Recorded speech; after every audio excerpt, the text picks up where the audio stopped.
Para el Instituto de Historia y Ciencias Sociales de la Facultad de Humanidades de la Universidad de Valparaíso, es altamente satisfactorio poder llevar a cabo una serie de conferencias sobre distintos temas trascendentes del quehacer estudio a la cual debe estar abocado todo instituto como este. Y es muy placentero para nosotros como dirección del instituto las actividades que son organizadas por los propios estudiantes. Y esta es una de ellas. En ella, el taller que reúne a un conjunto de estudiantes de nuestra carrera interesados en un estudio historiográfico como es la descolonización, es que se han contactado con una profesora especialista que está dando un seminario en la Universidad de Chile, Santiago, y ha venido hoy a darnos una conferencia acerca de los aportes del feminismo antirracista y descolonial en nuestra facultad y en nuestro instituto. Por este motivo es muy satisfactorio como dirección de este instituto poder respaldar las actividades que nuestros estudiantes patrocinan. Y por ese motivo, en este momento, junto con darle la bienvenida a nuestra profesora que nos visita, Yudelquis Espinosa,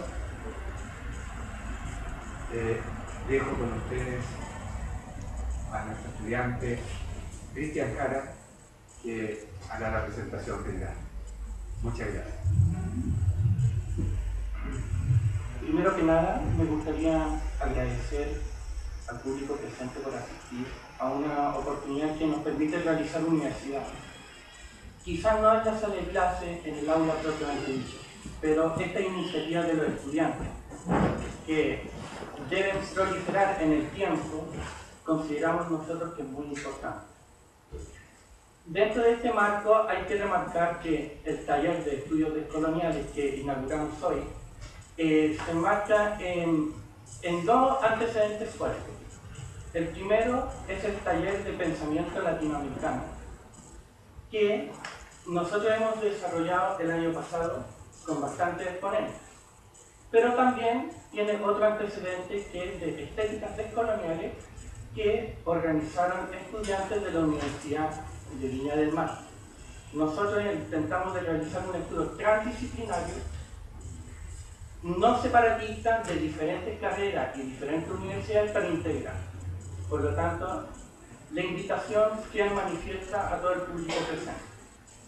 Y no puedo dejar de agradecer, como corresponde, a la oportunidad que nos ha brindado nuestra carrera en permitir esta gestión del estudiante, y en especial agradecer a Yudelquis por aceptar de primera fuente cuando se le realizó la invitación e indicarle que esto pertenecía a una organización de estudiantes de manera autónoma.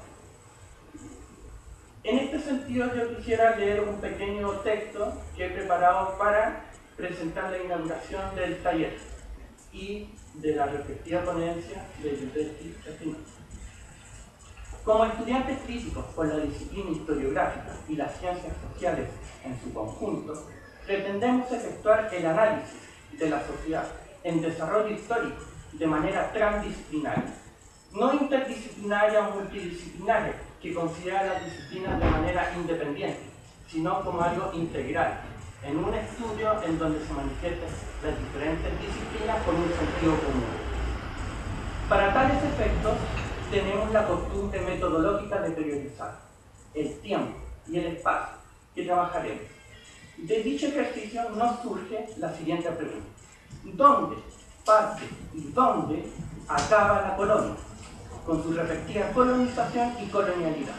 Por lo general, la tradición historiográfica plantea que todo comienza en 1492, con la llegada de Colón a América, hasta la revolución independentista latinoamericana, lo que nos lleva a la necesidad de desmitificar esta periodización eurocéntrica y al occidentalismo hegemónico que se expresa como universal, desde aquella tradición que se ha perpetuado hasta el día de hoy, para cumplir tal objetivo y tener una visión crítica de nuestro continente y del mundo en términos generales. Hemos decidido explorar una de las nuevas propuestas teóricas que han surgido en los últimos años. De aquí nacen los estudios descoloniales y por eso el nombre del taller. La colonización no parte en América. El sistema mundo, como diría Immanuel Wallenstein, existe desde antes de 1492, tomando las palabras de Boaventura de Sousa Santos. La colonización es un proceso que viene sucediendo con anterioridad. Acontece antes en África y la India. De hecho, el Océano Índico era más globalizado que el Atlántico, inclusive en el siglo XVI. Entonces, surge la pregunta, ¿qué acontece en 1492? Como respuesta surgen las palabras de Enrique XII, quien nos señala que estamos ante el encubrimiento del otro, donde el europeo evidencia y legitima en su ego cogito ergo sum su dominación antecedida por lo menos 150 años, si consideramos 1492, silenciando las culturas con que se encuentran, destruyendo lo existente por medio del ego cónquido, el yo conquisto. Sin embargo, esta condición solo tiene la posibilidad de existencia al relacionarse con el yo externo, el enlace que nosotros establecemos y que da la problemática a la que nosotros nos estamos abocando como taller. ¿Qué enfatiza Ramón Bloch? Lo que conlleva, desde una perspectiva de larga duración, la idea de América Latina y la herida colonial, tal como indica Walter Minos. Teniendo definido el marco temporal que ha dado inicio al análisis de los estudios descoloniales en nuestro taller, nos preguntamos ¿cuándo termina la colonia? Y enfatizando en esta temática, podemos realizar la siguiente pregunta. ¿Acaso se ha terminado la colonización y colonialidad de estos territorios y sus contenidos? La construcción de sujetos y subjetividades en América y Chile, desde la experiencia colonial, está realizada desde el locus enunciación, el lugar donde nosotros iniciamos los discursos, situado en Europa y en el mundo anglosajón. Los distintos debates desde la categorización de los pueblos originarios como no humanos, situado que no solo aconteció de lo que hoy es conocido como Latinoamérica, ya que este proceso se dio bajo mecanismos similares en África y Asia, siendo sui generis al sistema mundial capitalista, reflejando el colonialismo y a la modernidad como dos caras de la misma moneda, pasando por el racismo ideologizado y las diferentes posturas nacionalistas de los estados creados en América y en el mundo en su totalidad, especialmente en las zonas semiperiféricas y periféricas, como diría Luis Mauro Marín. Aquellas están cargadas de occidentalismo, ajenas a estas tierras y a sus habitantes en su plano ontológico. Por lo tanto, existe un proceso de invisibilización, epistemicidio, racismo, patriarcalismo que van configurando la colonización en distintas instancias de la colonialidad, que nosotros vamos a definir, la del poder, el saber, el ser, y una que hemos agregado en nuestros debates, que hemos denominado la naturaleza en sí. En estas cuatro instancias se posee una doble dominación, un interior que se va a homogeneizar la población por los estados nacionales y una dominación de tipo externo, que es producida por potencias hegemónicas del sistema mundo y internas por las potencias que dominan a nuestra élite interna que reproducen nuestra sociedad. Desde esta perspectiva surgen diversas vertientes teóricas en los estudios descoloniales. Entre ellas, el feminismo descolonial, que nos presentará la académica Yuldeschi Espinosa. Y aquí me va a perdonar Yuldeschi, pero más que académica, yo la considero, y esto no deja de ser ministerio, una activista que actúa desde la sociedad para la sociedad. Ella es licenciada en psicología, magíster en educación, ciencias sociales, doctoranda en filosofía y coordinadora del Grupo Latinoamericano de Estudios, Formación y Acción Pública. Entre sus trabajos destacan Escritos de una lesbiana oscura, reflexiones críticas sobre el feminismo y políticas de identidad en América Latina, El sentido de la teoría y la academia feminista, una mirada desde la subalternidad y etnocentrismo y colonialismo, en los feminismos latinoamericanos, complicidades y consolidación, hegemonías feministas en el espacio transnacional.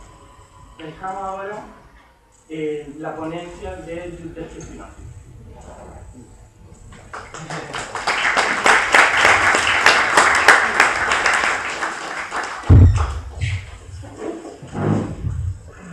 Bueno, primero agradecer la invitación. Es para mí un placer estar acá, un placer poder tener este espacio para presentar aquello en lo que estamos comprometidas, en lo que estamos trabajando, y poder compartir también con ustedes un espacio, si es posible, de intercambio. Vamos a intentar resumir y avanzar en lo que queremos presentar y para poder tener ese intercambio.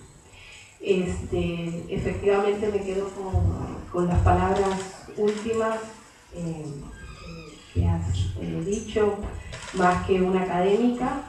En realidad no me considero desde ese espacio produciendo conocimiento.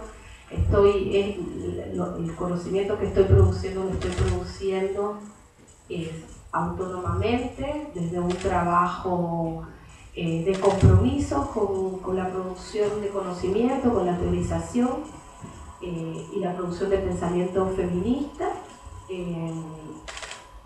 Y pues no hablo desde la academia, eso para mí es importante decirlo. Yo hago diálogos con la academia, me interesa restablecer esos vínculos entre movimientos y academia, porque creo que es necesario que se reconstruyan esos vínculos y que se mantengan, so pena de, digamos, que la teoría caiga en sus monólogos a que muchas veces estamos acostumbradas, ¿no? Una teoría que a veces parece no corresponder o no tener un afianzamiento, una relación, digamos, con los contextos donde se está produciendo esa teoría, y al revés también, digamos, ¿no? Como los movimientos sociales muchas veces en una especie de antiintelectualismo, una batalla en contra del pensamiento, que lo ven como un pensamiento con una crítica muy fuerte, esta construcción de pensamiento ilustrado, que está siendo producido por determinada gente en determinado contexto, pues se cierran, digamos, a ver cómo desde la práctica en realidad estamos poniendo en acción formas de pensar el mundo, porque no hay ninguna práctica que no tenga una mirada, una interpretación del mundo y por tanto también un proyecto de cómo transformar ese mundo. Entonces siempre ahí también nos las estamos viendo, digamos, con el pensamiento y con la teoría. Bien, en esta intervención intento, desde mi experiencia concreta como feminista antirracista y descolonial, en oposición activa al sistema moderno colonial de género del que nos habla María Lugones, intento avanzar en la apuesta del feminismo descolonial y sus aportes epistemológicos. Cuando pienso en epistemología, pienso en el feminismo descolonial y antirracista como una reinterpretación de la propuesta feminista. Tengo que pensarlo fundamentalmente como una epistemología contrahegemónica. No puedo sino partir de ahí. Y voy a intentar en las palabras siguientes explicar por qué lo pienso como una epistemología contrahegemónica. En primer lugar, debo decir que para mí el feminismo descolonial es ante todo y sobre todo una apuesta epistémica. Se trata de un movimiento en pleno crecimiento y maduración que se proclama revisionista de la teoría y la propuesta política del feminismo, dado lo que considero su sesgo occidental y burgués. Desde aquí se hace una crítica a las epistemologías feministas previas y a la teorización feminista previa, ¿no? Observando las premisas sobre las que se han sostenido las grandes verdades que explicarían el porqué de la opresión basada en eso que se ha denominado sistema sexogénero.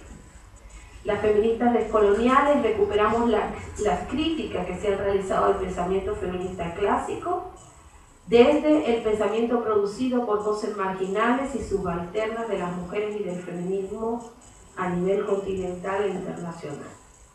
Partimos por reconocer que ese pensamiento feminista clásico ha sido producido por un grupo específico de mujeres, aquellas que han gozado de privilegio epistémico gracias a sus orígenes de clase y raza.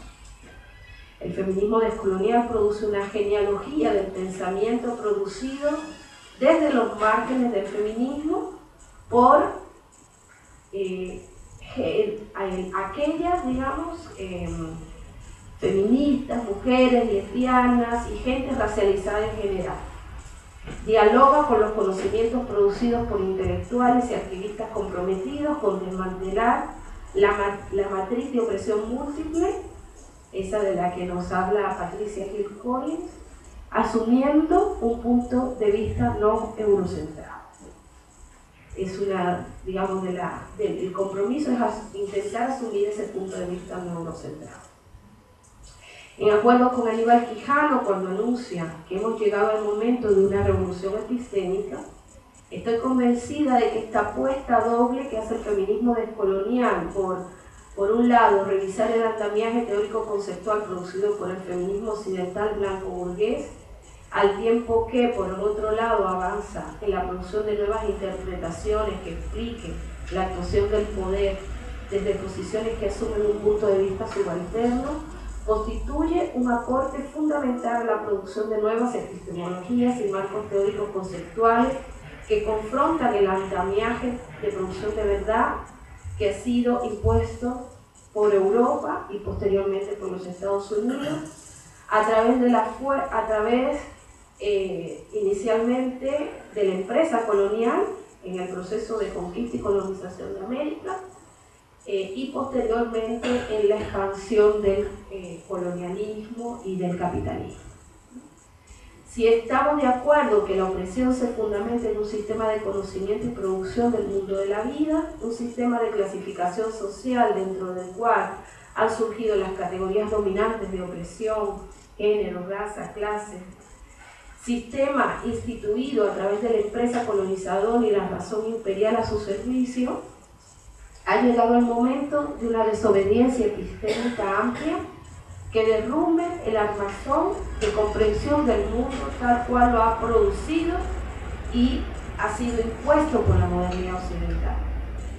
Descubrir y abandonar la autoetnografía de la que nos habla Marie-Louise Prat, esa por medio de la cual los colonizados hemos aprendido a vernos con los ojos de quienes nos han colonizado y pasar de una vez por todas a producir y visibilizar de forma amplia una interpretación propia del mundo como tarea prioritaria para los procesos de descolonización.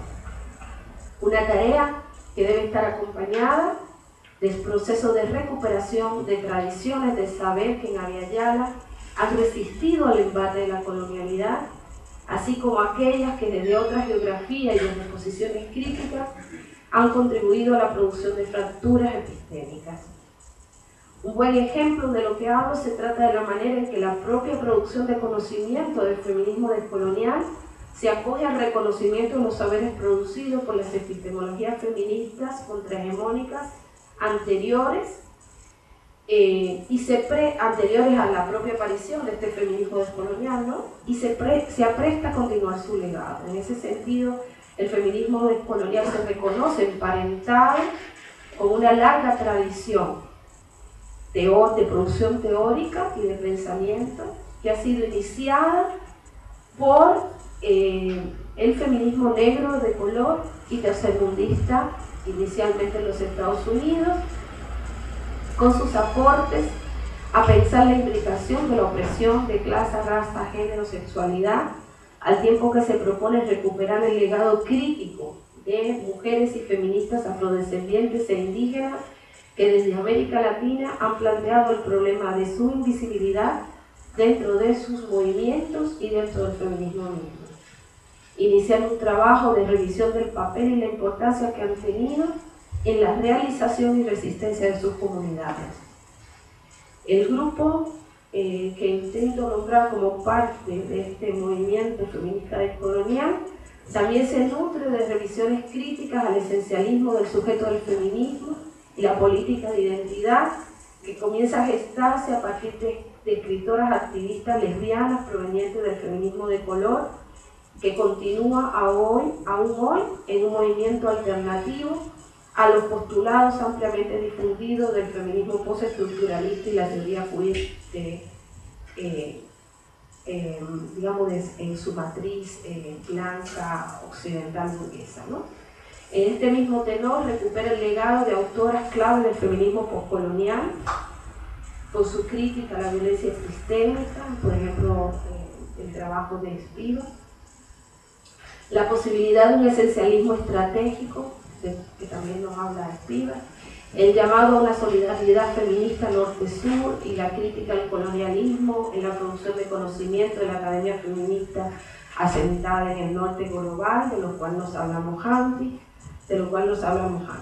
Asimismo recoge varias de las críticas de la corriente feminista autónoma latinoamericana, de la que varias de nosotras, feministas descoloniales, hemos sido parte en los 90, incorporando una denuncia a la dependencia ideológica y económica que introducen las políticas desarrollistas en los países del tercer mundo, así como el proceso de institucionalización y tecnocratización de los movimientos sociales que impone una agenda global de derechos útil a los intereses neocoloniales y ahora se me fue el concepto de la globalización, ¿no? Todo lo que va a ser la aparición del neoliberalismo, ¿no? Finalmente, ha sido clave para este conjunto toparse con la prolífera producción de la corriente crítica latinoamericana, hoy revisitada y con nuevos bríos a través de lo que se ha denominado el giro descolonial, desde donde se lleva a cabo un análisis de la modernidad occidental como producto del proceso de conquista y colonización de América y sus implicaciones para la gente de los pueblos colonizados. Me gustaría entonces, para continuar, avanzar algunos aspectos de las cuestiones que la teoría feminista antirracista y descolonial aporta al desarrollo de una epistemología a otra en Amayar. Una primera cuestión, que es el pensamiento desarrollado por las feministas descoloniales y antirracistas, es radicalizar la crítica al universalismo en la producción de teoría. Las feministas descoloniales antirracistas, continuando el legado iniciado por el Black Feminine, el feminismo de color, y en las feministas afrodescendientes en América Latina, que comienzan a aparecer a mediados de los 80, sobre todo en el contexto del movimiento afro-brasilero, muestran con su crítica a la teoría clásica la forma como estas teorías no nos han servido para interpretar la realidad y la opresión de la gran mayoría de las mujeres del continente, estas que dentro de un proceso de clasificación racial de la sociedad han quedado del lado de lo considerado lo no humano, ¿no? O lo menos humano, y cuyos orígenes son provenientes justamente de estos territorios colonizados, ¿no? Si bien la epistemología feminista con autoras como Evelyn Foss-Keller, Donna Haraway y Sandra Harding, por nombrar algunas, han estado preocupadas por analizar la pretensión de objetividad y universalidad de la producción de conocimiento, así como el androcentrismo en la ciencia, que terminó excluyendo y ocultando lo que ellas denominaban el punto de vista de las mujeres, en estos procesos de producción de saber, lo cierto es que esta crítica ha mostrado sus límites al no poder articularse efectivamente a un programa de descolonización y que sea desuniversalizador del sujeto mujer en el feminismo. Sus aportes a una crítica del método científico se centraron casi exclusivamente en analizar la manera en que el sistema androcéntrico de la ciencia contribuyó a silenciar al sujeto mujeres, pensado así universalmente, apartándolo de la producción del conocimiento. Aunque varias de las epistemólogas feministas incorporan reflexiones respecto de los debates que han abierto las feministas negras y de color, esto no ha conducido a desarmar las premisas básicas de la teorización feminista hegemónica, basada en esta idea de una opresión de género que sería sustantiva al proyecto feminista, como categoría fundamental que tendríamos que relevar, ¿no?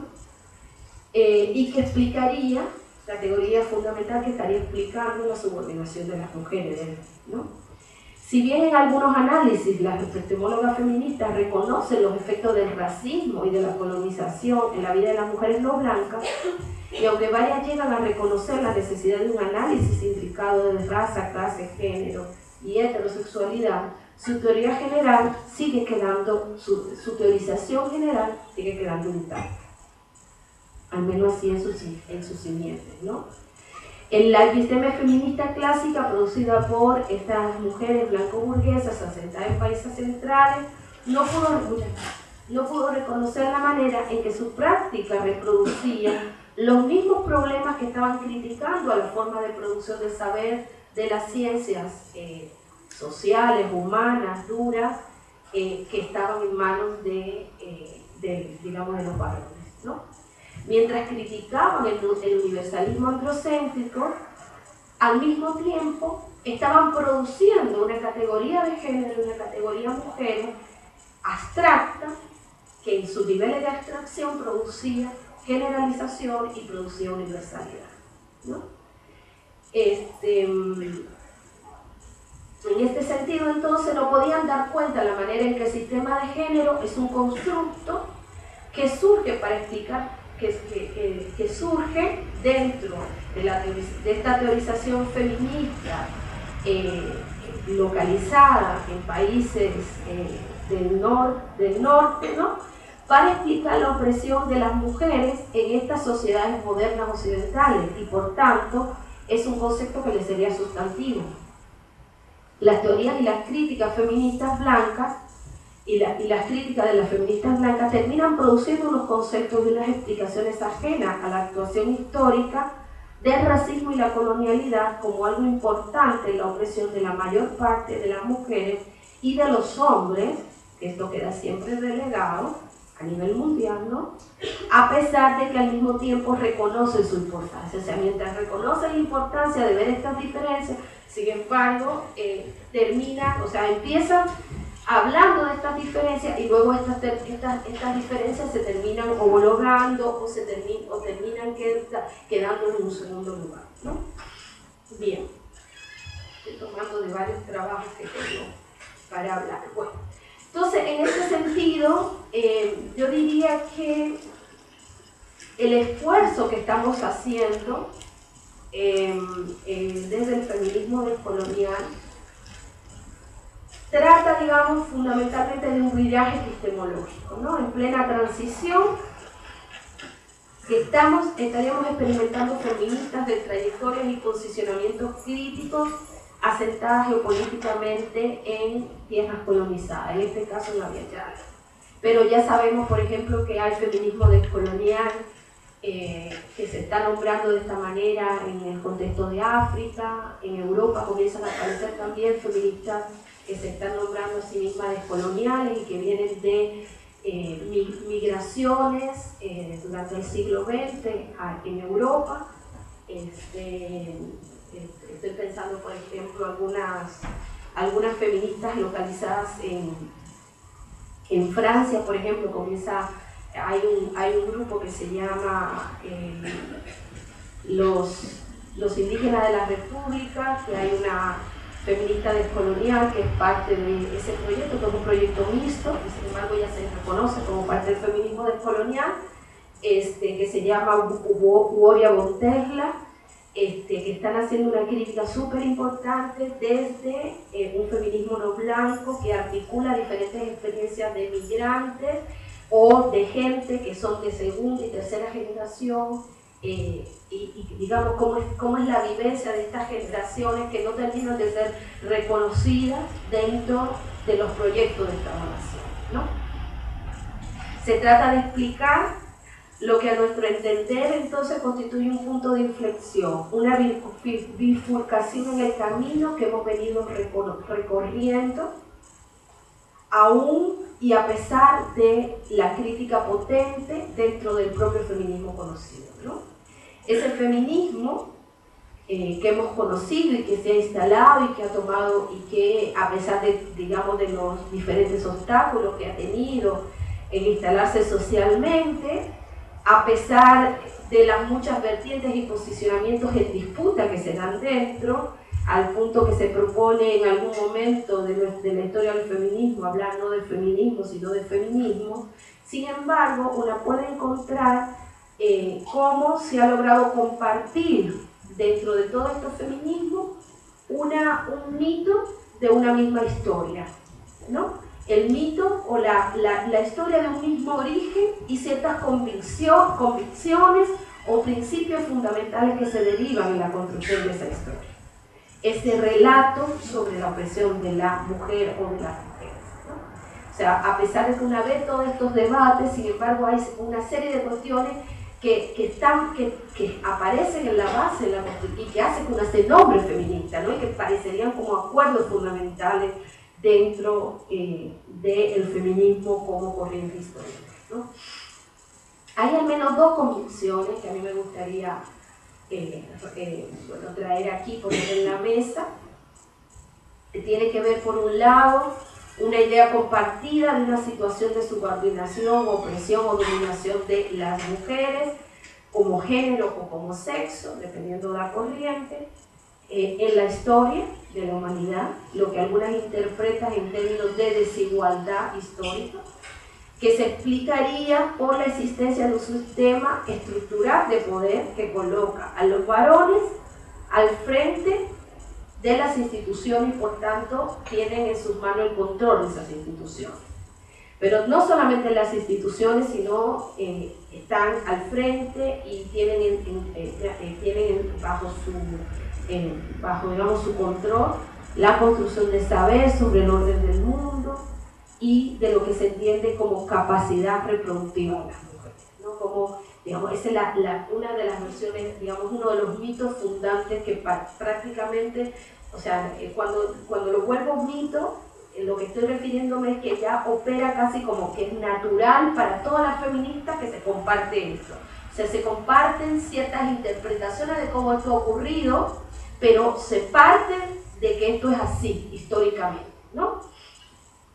Este sistema que se ha interpretado en términos de un patriarcado, que algunas han nombrado universal y que tendencias críticas lo han sometido a una revisión posterior y lo han comprendido como sistema de género, sistema sexogénero, pretendiendo con ello eludir, según afirman, la mirada universalista caída en desgracia dentro del arduo examen a que ha sido sometida la epistemología científica occidental, tanto por las ciencias sociales contemporáneas como por el propio feminismo, ¿no? Como verán a seguidas, esta pretensión de superación, por supuesto, ha sido un gran fracaso, puesto que la otra gran convicción que compartimos las feministas y pocas veces es sometida a escrutinio es la necesidad histórica de aparición del feminismo como un movimiento social que aglutina a las mujeres. Y eso cualquiera que sea la postura respecto de quién cabe o no en la categoría mujer, ¿no? Lo importante es que todas estamos convencidas o hemos estado convencidas en la necesidad histórica de aparición de este movimiento como un movimiento que vendría a trabajar por deconstruir estas simientes patriarcales o vendría a destruir, digamos, este lugar preponderante del varón en la sociedad, ¿no? este acuerdo, ¿no?, implica comprender, este acuerdo sobre la necesidad histórica de la aparición de este feminismo, implica comprender el feminismo como un movimiento universal, o que tendría que ser universal. Lo que Celia Amorós llamaría un fenómeno progresivo que se produciría a medida que la Ilustración fuera desarrollando y explicitando sus propios presupuestos, ¿no? Aunque estas son palabras de Celia Amorós, en realidad hay un gran consenso respecto de esto. No hay, pueden mirar cualquier feminismo y esto es parte, digamos. Hay esta historia de las mujeres que están en condición de mayor atraso, ¿no?, respecto de la lucha de sus propios derechos, mientras que determinadas mujeres son las que están en mejor posición y han ido ganando igualdad en la sociedad, y que eso es gracias a la aparición del feminismo, un feminismo que estaría colocando a las mujeres, digamos, en una posición de igualdad dentro de las instituciones y dentro del proceso de la modernidad, ¿no? En pocas palabras, reconocemos entonces, se termina reconociendo al feminismo como una revolución político-cultural producto de la modernidad y del progreso de la humanidad. Incluso a veces no se habla mucho de modernidad, más la van a hablar las feministas ilustradas, pero sí se habla, esta idea de progreso se mantiene en la base, ¿no? Este progreso a través del cual, digamos, el feminismo ayudaría en este progreso, en ese sentido, ¿no? Un movimiento producido, desarrollado, y esta es la otra pata, ¿no? Un movimiento que es producido, desarrollado y liderado por las mujeres, pero son unas mujeres determinadas, ¿no? Estas mujeres determinadas se concentran en países centrales, en países que han sido colonizadores, y de ahí entonces se construye una historia del feminismo que arranca con la Revolución Francesa, por ejemplo, ¿no? O que arranca, cuando no se quiere hablar de una primera ola del feminismo, pues arranca, por ejemplo, con lo que es el feminismo sufragista, ¿no? Entonces se habla de olas del feminismo que parten o de la Revolución Francesa o del sufragismo, y entonces una va viendo cómo se construye esta historia del feminismo, que es una historia lineal también, ¿no? En ese sentido, se identifica al feminismo con el programa europeo o el programa blanco-burgués, con unos primeros estallidos que ocurrirían en Europa, una de la civilización, ¿no?, y que resurge con nuevo brío a mediados del siglo XX en los Estados Unidos, para luego expandirse progresivamente y al trabajo que van a hacer las feministas al resto del mundo no occidental, ¿no? Esta es un poco la historia que hemos construido y que hemos aprendido sobre el feminismo. Esta revolución cultural es entendida como deseada, y no solo deseada, sino necesaria para el bien de todas las mujeres, de todas partes del planeta. Dado este sistema universal de dominación, y dado que hay esta interpretación de que una amplia gama, hay regiones amplias del mundo donde esta revolución aún no se ha iniciado, ¿no? Y que por tanto las feministas, que serían las provenientes de estas regiones adelantadas, o que estarían en mayor relación con estas regiones adelantadas del mundo desarrollado, tendríamos el trabajo arduo de expandir este proyecto, ¿no?, hacia ese resto del mundo. Desde la lente que propongo identificar como feminismo colonial, allá en este tronco compartido ampliamente por casi la totalidad de los feminismos, problemas claves de entrada a la interpretación y comprensión de la dominación basada en esta clasificación social, de género-sexo, ¿no?, y su manera de revertirla. Una diferencia relevante que nos separa de tajo de esta idea de cuarto propio que ha sido compartido por las feministas, ¿no? Cuarto propio que supuestamente tendríamos todas las mujeres, ¿no? Bien, el feminismo descolonial entonces avanza poniendo en duda, en parte de lo que hace, es poner en duda esta unidad de las mujeres. Pero también intento demostrar que lo hace de una manera radicalmente inédita, porque efectivamente, como decía anteriormente, hay programas dentro del feminismo, hay algunos proyectos o algunas corrientes dentro del feminismo, como por ejemplo los feminismos marxistas, ¿no? El mismo feminismo autónomo en América Latina, la propia epistemología feminista, la crítica epistemológica feminista, que de alguna manera traen siempre al recuerdo las diferencias entre las mujeres. Sin embargo, la clave acá consiste en que la inflexión que aporta el feminismo descolonial avanza, aunque es imposible reconstituir otra vez esa unidad de las mujeres. O sea, mientras casi todas estas corrientes del pensamiento del feminismo avanzan construyendo estas diferencias entre las mujeres, siempre estas diferencias terminan colocadas como diferencias menores dentro de esta situación de opresión universal que compartiríamos todos, ¿no? En ese sentido vuelven a reconstituir esa unidad. Lo que algunas de nosotras, que nos estamos llamando feministas decoloniales, estamos haciendo es poniendo en duda que es posible reconstituir esa unidad, ¿no? Y en eso, la crítica que estamos haciendo avanza en muchos, va a mostrar, la imposibilidad de ello, ¿no? Bueno. El punto de inflexión también, aquí, pero además, y es aquí el punto de inflexión de donde ya no es posible volver atrás, el feminismo en su complicidad con la apuesta descolonial hace suya la tarea de reinterpretación de la historia en clave crítica a la modernidad. Ya no solo por su androcentrismo y misoginia, como lo venían haciendo casi todas las apuestas feministas, sino dado su carácter intrínsecamente racista y eurocéntrico, ¿no?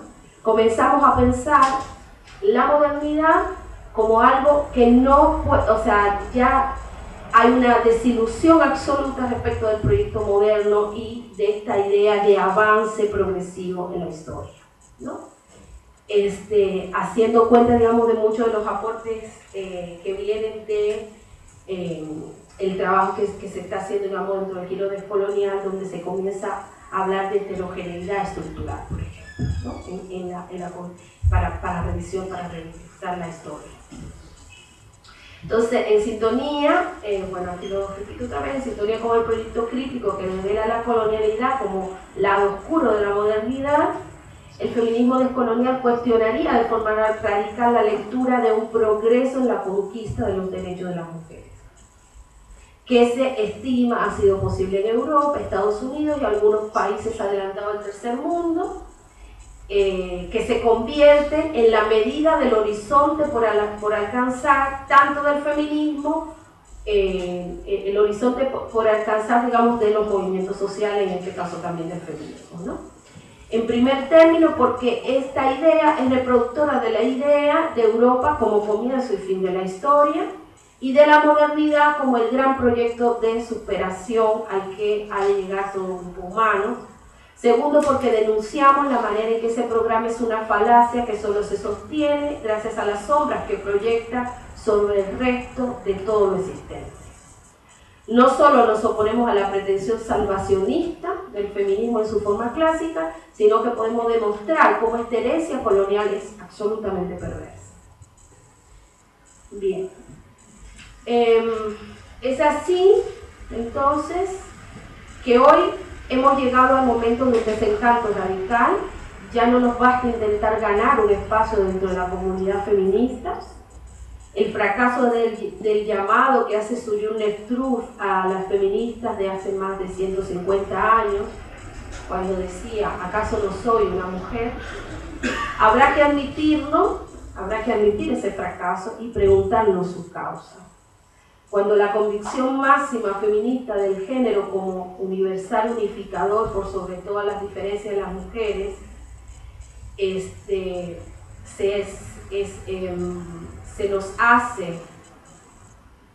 se nos deshace la mano una y otra vez, como ya varias generaciones de mujeres feministas provenientes del grupo subalterno que nos anteceden lo han demostrado. Cuando esa convicción se va deshaciendo en las manos, no nos queda más, no nos queda otro camino que comenzar a construir un propio proyecto, ¿no?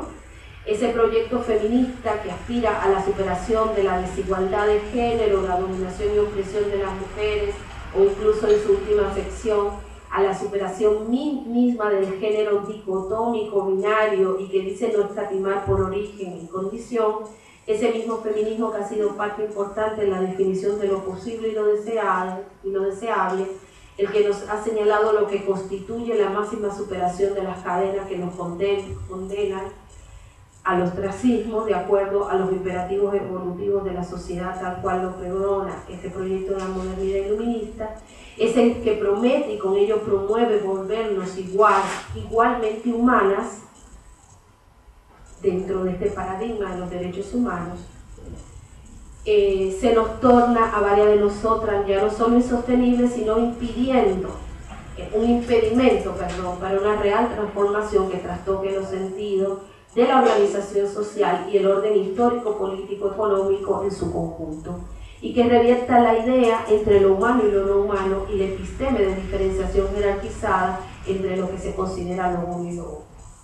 Es aquí la trama que nos convoca a explicitar entonces la necesidad de un feminismo que se nutre de aportes teóricos del análisis de la colonialidad y del racismo, ya no como fenómeno, o sea, el racismo ya no como fenómeno, sino como una episteme intrínseca al mismo proyecto moderno y sus proyectos liberadores. Y que se hace, en este sentido, se nos hace importante explicitar la necesidad de un feminismo, digamos, que se haga cómplice y se alimenta de movimientos de comunidades autónomas que en el continente llevan a cabo procesos de descolonización y restitución de genealogías perdidas, que se llaman la posibilidad de significados otros de la vida en comunidad, reelaborando los horizontes de utopía conocidos y avalados universalmente. A pesar de la desaprobación y desconfianza que en determinados círculos de la academia y la política feminista hegemónica latinoamericana genera esta perspectiva, en algunos lugares se le escucha decir que se trata de una moda o que es otra nueva imposición que aparece en el norte, etcétera, etcétera. Para muchas de nosotras, las herramientas que hemos podido encontrar en la crítica desarrollada por el programa Modernidad Colonialidad ayuda a completar una comprensión más adecuada de esa matriz de poder propuesta por Patricia Hill Collins, esa matriz de poder de implicación de opresiones que ya venía siendo teorizada por el feminismo negro y de color a lo largo de todo el continente, no solo en Estados Unidos, sino también en América Latina. Dicha comprensión permitiría explicar el porqué del fracaso del feminismo en la comprensión de esa gran comunidad imaginada de mujeres libres que hemos trabajado, ¿no? Sobre la cual hemos avanzado dentro del movimiento, ¿no? Entonces, quiero dedicar una última parte a decir algunas cuestiones fundamentales que las feministas descoloniales estamos trabajando, algunos de los elementos centrales que estamos trabajando. Por una parte, vamos a ver, digamos, me interesaría colocar acá, comenzar con los aportes a repensar la cuestión del sistema sexo-género tal cual lo ha pensado el feminismo. Este ha sido, digamos, el sistema sexo-género propuesto por Gay Rubin, que va a tener diferentes reinterpretaciones dentro de la base, dentro de la producción de la teoría feminista, y que va a ser reinterpretado en esta clave antirracista y descolonial. Bueno, la idea sería, pues, o sea, por una parte, hay varias cuestiones que se están poniendo ahí digamos, forman parte del proyecto investigativo. Por una parte, bueno, revisar, digamos, cómo es imposible pensar ese sistema de género sin ver al mismo tiempo la aparición o el hecho histórico, más bien que la aparición, el hecho histórico del proceso de conquista y colonización, ¿no? Y expansión de la modernidad, digamos, como episteme fundamental, a través de la cual una tiene que navegar, ¿no? Eso por una parte, cómo se puede repensar ese sistema sexo-género articulado a una revisión histórica, digamos, de lo que ha hecho la modernidad en su expansión a través de la empresa colonial y su razón colonialista, ¿no? En ese sentido, por ejemplo, Lugones hace un aporte, María Lugones, que es una activista, educadora popular, como a ella le gusta que le llamen, más que docente o que esté en la universidad, tiene mucho tiempo también comprometida con movimientos sociales, ha sido parte del movimiento de mujeres de color en los Estados Unidos, una migrante temprana, autoexiliada en los Estados Unidos por problemas importantes que hubieron, que no me voy a poner a relatar ahora, pero digamos, bueno, no sé si saben, por ejemplo, que Lugones es quien propone esta idea de este concepto de feminismo descolonial, lo va a proponer Lugones, a raíz de este vínculo, hacer correlación, vincular las apuestas de los feminismos negro y de color y la apuesta del giro descolonial. Lugones se le ocurre, digamos, hace esta propuesta de trabajar un feminismo descolonial a partir de las lecturas iniciales que hace del trabajo de Quijano y de algunos otros intelectuales ligados al giro descolonial, donde ella comienza entonces a ver los puntos de vinculación y también de complementariedad que se podrían dar entre una corriente y otra, ¿no? Ella, aparte de los aportes fundamentales de Lugones, consiste en proponer sustituir este concepto de sistema sexo-género por el de sistema moderno colonial de género. Es una propuesta en construcción, todavía en este momento está trabajando produciendo este marco interpretativo, pero algunas cosas ya comienzan a aparecer en sus trabajos. Para Lugones parte de considerar que efectivamente este proceso por medio del cual se instala esta clasificación mundial, esta clasificación racial a nivel mundial, de humano y no humano, y que sería parte, digamos, de la empresa colonial, cómo puede ser interpretada para pensar también eso cómo afecta a nivel de las relaciones en lo que es la conformación del sistema de género o el binarismo, digamos, la dicotomía sexual, como ella habla, ¿no? La dicotomía basada en macho-hembra o mujer-varón. Bueno, ¿qué particularmente propone Lugones respecto de considerar este sistema moderno colonial de género? Bueno, ella va a decir que este sistema uno debería considerarlo como aquel mediante el cual el colonizador produce e impone a los pueblos colonizados, y esto ocurre al mismo tiempo y sin disociación, un régimen epistémico de diferenciación dicotómica jerárquica que distingue, voy a repetir acá, esta clasificación entre humano y no humano, al mismo tiempo que las categorías de raza y género, ¿no? La categoría de raza, género y dimorfismo sexual. Para ella estas categorías serían co-constitutivas de la episteme moderna colonial, y no pueden pensarse por fuera de ese episteme, como tampoco de manera separada entre ellas, ¿no? Por eso ella habla de co-constitución de la opresión.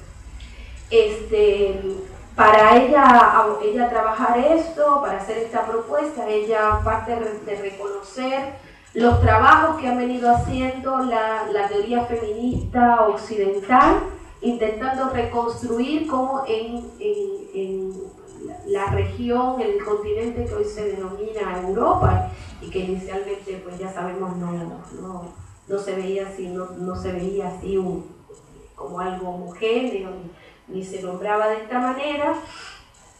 Ella puede revisar, digamos, cómo las feministas occidentales han podido reconstituir la aparición y consolidación de un patriarcado. Este patriarcado, que es un patriarcado que se ha estudiado sobre todo en la construcción del continente europeo, ¿no? Ella lo que llama a pensar, y en este caso pues estoy comprometida también a eso, es si podríamos seguir las feministas de países colonizados asumiendo esa categoría de patriarcado y asumiendo esa historia como algo que se multiplica en cualquier sociedad y en cualquier época digamos, cualquier periodo de tiempo, ¿no?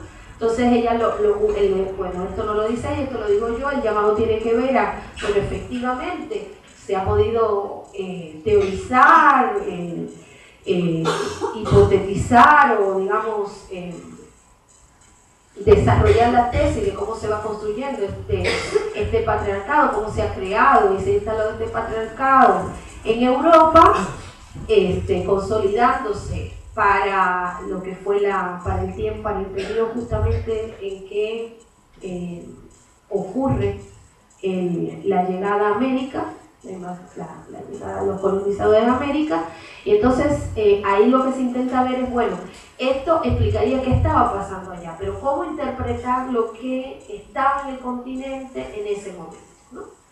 Uno de los problemas con los que nos encontramos, bueno, esto está siendo un gran debate dentro de las feministas descoloniales o feministas, digamos, que están pensando también la cuestión del proceso colonial, no todas se nombran a sí mismas como descoloniales. Aquí hay varias posturas, desde las que están reinterpretando muchas cuestiones del feminismo. Por ejemplo, hay una pensadora de origen aymara, que se llama Julieta Paredes, que es una activista, que ella tiene la propuesta de un feminismo comunitario, donde se comienza donde se incorpora esta parte de lo que está haciendo, donde se incorpora esta idea de vuelta, retorno a repensar la comunidad que había sido abandonada por casi todos los feminismos, ¿no? Y esto es una, digamos, reinterpretación en términos, una podría decir, descoloniales. Sin embargo, ella sigue adoptando el concepto de patriarcado, por ejemplo, ¿no? Entonces ella piensa y analiza las sociedades que existían en el continente previo al proceso de colonización como sociedades patriarcales, ¿no? Ella habla de que hay entonces un patriarcado originario.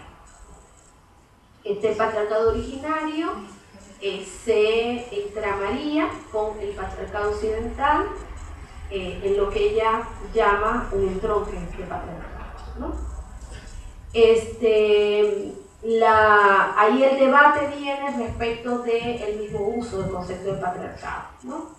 Hay otras autoras, así como Lugones, está poniendo en entredicho esto, mi propio trabajo.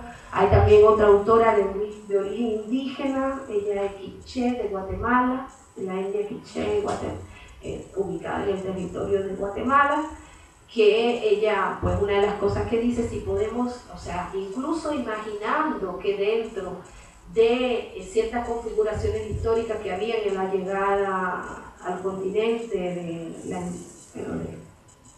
de la empresa, bueno, de Colón y toda su gente, digamos, sí, digamos, ya sabemos que en ese momento había imperios, ¿no? Y una sabe, digo, parte de lo que produce el feminismo en su interpretación del patriarcado, justamente relaciona la idea de la necesidad de expandir poder sobre la tierra a otros grupos, ¿no?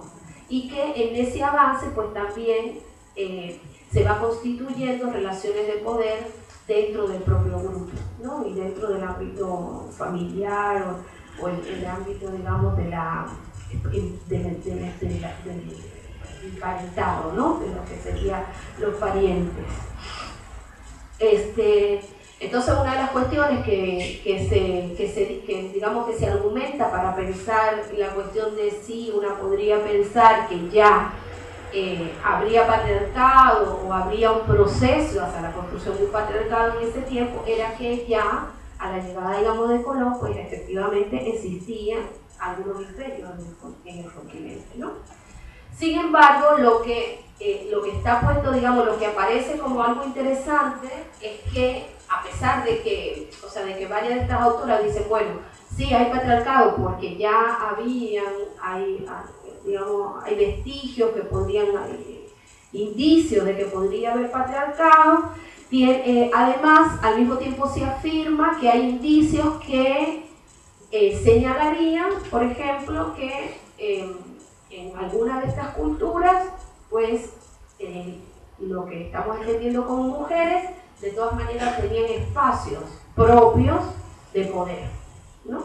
Y en ese sentido, pues ahí viene un debate, por ejemplo, Aura Cummel le señala a Julieta Paredes y a las interpretaciones del feminismo comunitario, bueno, si había espacios de poder propios de las mujeres, eso ya nos habla, digamos, de que eso no lo podemos llamar directamente patriarcado, porque en el patriarcado, la definición correcta del patriarcado es que ya los varones de la comunidad tienen en sus manos el poder sobre las instituciones y la definición de todos los ámbitos de la vida, ¿no? En ese sentido, sí, aún admitiendo hipotéticamente, porque esto todavía tendríamos todo un trabajo de documentación, ¿no? De volver a la fuente. Uno de los graves problemas que tenemos es que la mayoría de las fuentes que ha usado la antropología son interpretaciones de interpretaciones, porque casi han sido destruidos todos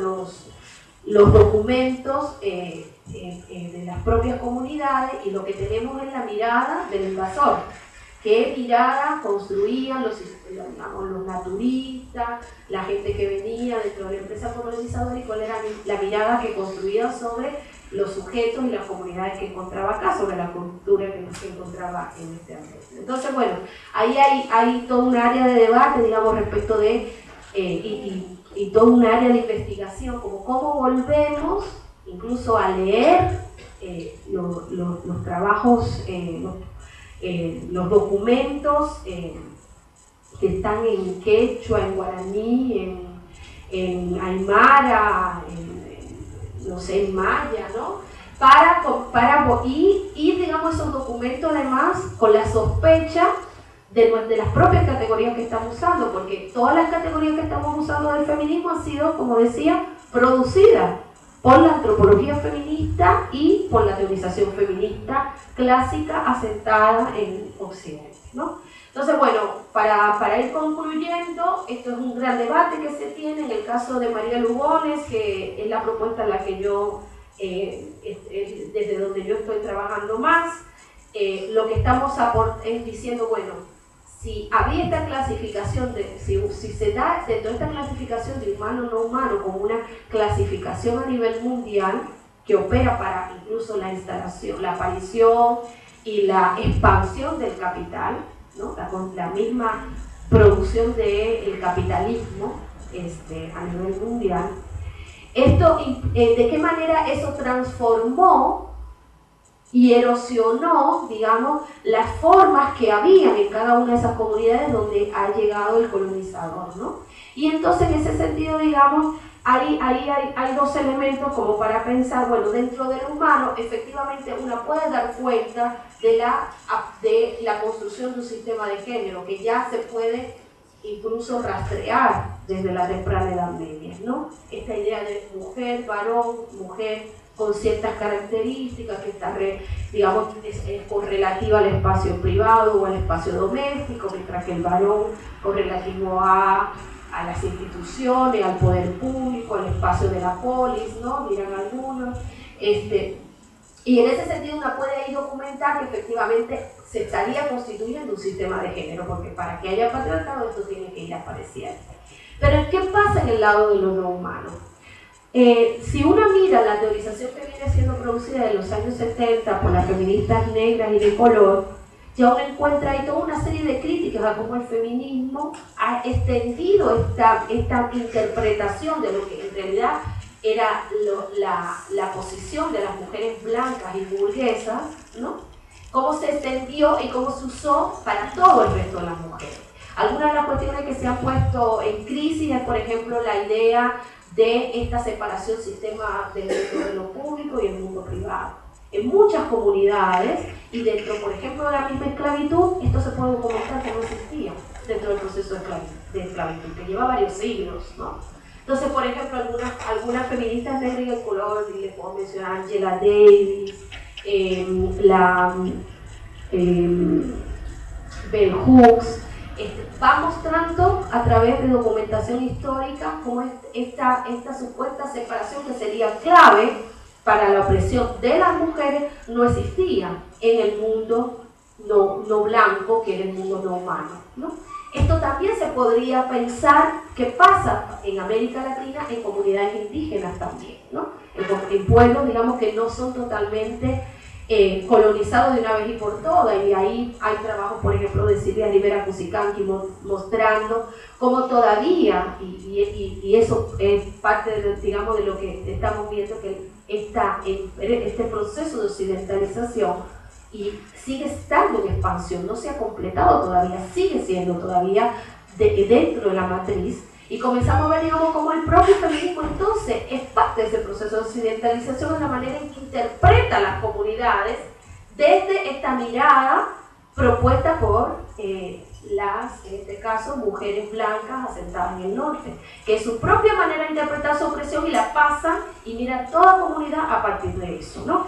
Entonces, para concluir, lo que estamos poniendo en entredicho es que ese sistema de género que se puede relevar constituyéndose dentro de Occidente, no necesariamente, o tendríamos que ponernos a trabajar para poder documentar cómo se fue construyendo en contextos colonizados, por ejemplo en América, ¿no? Porque si efectivamente en Europa fuera un proceso, aquí también ha de ser un proceso, la manera en que eso se va construyendo, porque durante el proceso de colonización, siendo que no éramos humanas, este sistema no funciona, porque la mujer, primero, el varón no era un hombre, no era un varón de razón, como si dentro del sistema sexogénero el hombre es el ser de razón, la mujer es el sentimiento, es la belleza, todo ese tipo de cuestiones, ¿no?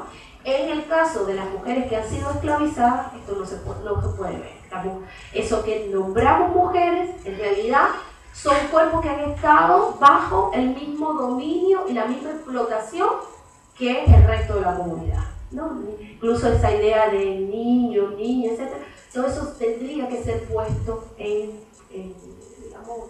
cuestionamiento, porque ahí la sociedad se arma y los lazos se construyen de otra manera. No hay espacio público, no hay espacio privado, no hay un patriarca que tiene a sus mujeres, porque el hombre, varón colonizado, no tenía poder sobre nada, era alguien que estaba sometido al mando, digamos, de los colonizadores, ¿no? De quienes eran los que estaban, digamos, los que estaban esclavizando, ¿no? Sus amos, sus dueños. Entonces, todo este tipo de cuestiones le estamos poniendo en relación, y una de las conclusiones que quizás aquí se aplicaba más bien una dicotomía de tipo sexual, una dicotomía basada en sexo, tal cual ocurre con el resto de la naturaleza, porque nosotros somos reducidos a naturaleza, ¿no? Entonces somos igual que la naturaleza,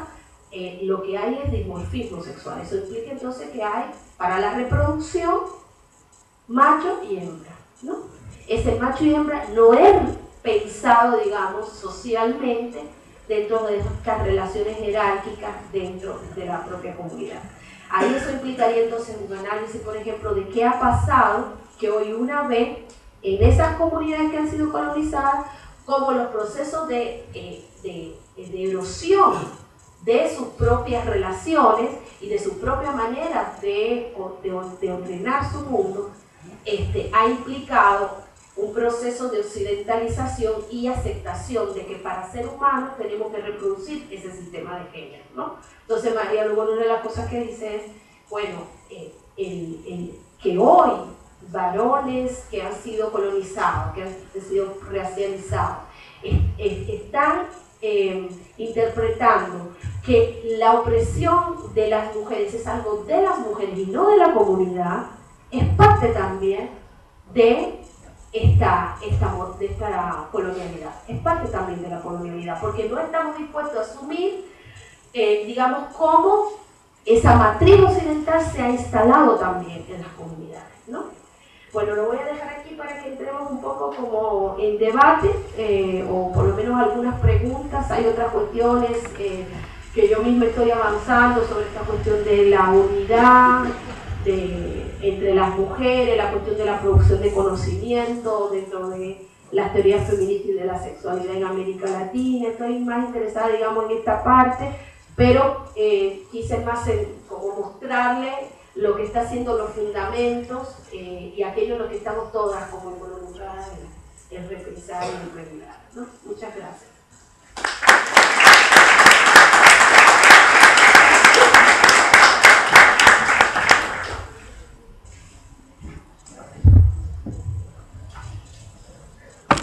Bueno, ahora para iniciar el debate vamos a realizar una ronda de preguntas. Ya. Hola, buenas. ¿Me va a leer mi pregunta? Ajá.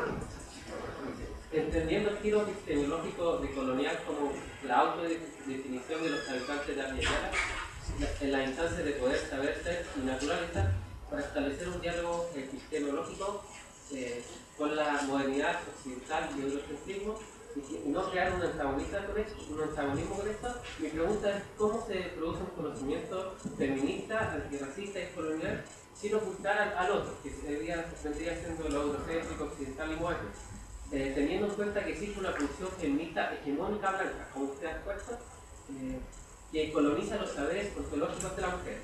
¿Y cuáles serían los desafíos metodológicos? ¿Cuáles serían los saberes que deben reivindicar el feminismo descolonial y antirracista? ¿Y qué fuentes deben utilizar para configurar una epistemología de su enfoque? Un paper.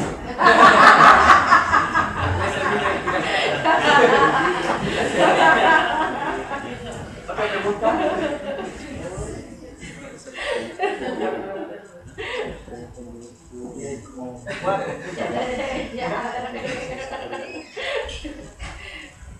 ¿Alguna otra cosa?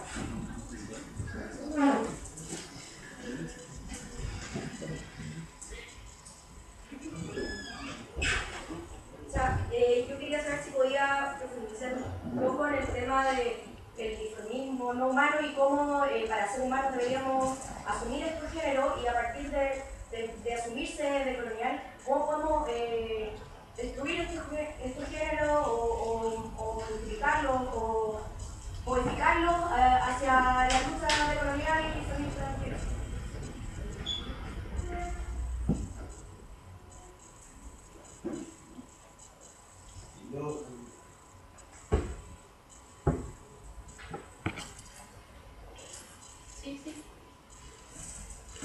Yo, bueno, pregunta. Solo quería como poner en discusión lo que pasó hace un par de días, no sé cuándo, en el Lollapalooza. Y la interpelación a Anarchy Jux, le quitaron cara de nada. Creo que independiente de las preguntas que podamos hacer es estar muy atento de la vigencia y todas las matrices que hay detrás de ese tipo de comentarios. Salió la palusa que se instale en el contexto de subdesarrollo, que sea una cuestión elitista, que significa que le digas a una mujer que sea, digamos, nana y con todo un corte racial, más allá de como grandes preguntas, quisiera que la importancia y la urgencia por pensar de otra forma, o militar, o empezar a acabar con estas dinámicas y cómo luchar para por fin, de una vez por todas, terminar con algo tan vigente que más allá de las especulaciones se da en circuitos que llaman al desarrollo y con una movilización de tecnología, de publicidad, de fondos, que terminan reduciéndose a que terminan validando una mentalidad colonial, una mentalidad capitalista.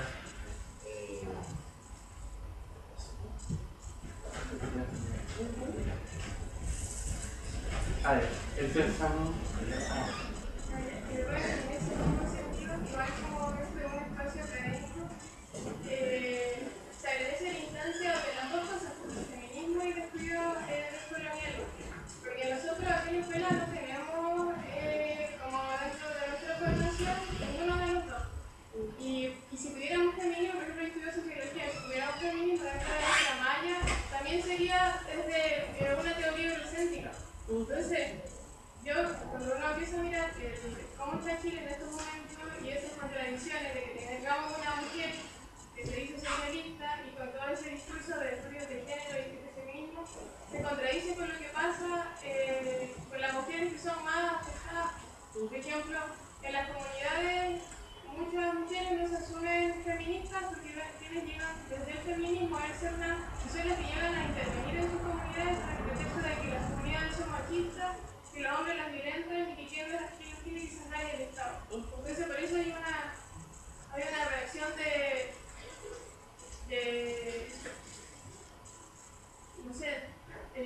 no se quiere el feminismo, que se lo ve como desde la colonización y como un enemigo, porque para ellos primero está la lucha de las comunidades. Y por otro lado se plantea desde estos discursos de género, del Fernando, del feminismo que se ha empezado a dar en Chile, se plantea la igualdad, claro, igualdad de acceso, pero por ejemplo, nadie habla de las mujeres temporeras que tienen un trabajo más precarizados o de lo que pasa con las mujeres que trabajan en las maquilas en Centroamérica. Entonces, yo creo que es súper urgente que desde la academia empecemos a asumir el compromiso de tener una formación feminista y decolonial, de que aterricemos las teorías a nuestras realidades y que nuestra formación sea eso. Se agradece a la instancia, pero que esto debería ser igual permanente. Bueno, también comparto mucho de la precisión que hace la compañera de la necesidad de generar una teoría feminista decolonial, porque es una verdad que hemos asumido desde afuera, que está implantada. Pero mi pregunta va más en relación a la práctica, porque, por ejemplo, en el movimiento feminista en Valparaíso, por ejemplo, no sé, por ejemplo, alguna vez que nosotros tomamos la política de la vuelta, hay personas que son de distintas naciones, que son personas que vienen algunas de Europa, otras que vienen de Brasil, otras que vienen de Chilena, y se genera una mirada colombiana, que se genera una mirada bastante como interracial, por así decirlo. Y que también lo he visto en algunas, feministas de que se da eso, de que vienen mujeres de Europa, mujeres latinas, mujeres afro, mujeres. Y cómo se genera de alguna manera un intercambio de perspectivas, de encuentros, sin tampoco multiplicar una por sobre la otra.